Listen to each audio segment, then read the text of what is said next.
an age of hand tools and mere work, where every work was done by hand and brute force.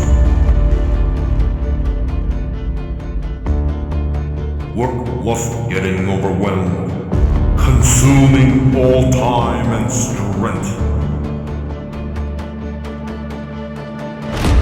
Workers needed a new light to rely upon. As years and years went by, more and more work crept up, filling the hand of the ones that worked helplessly,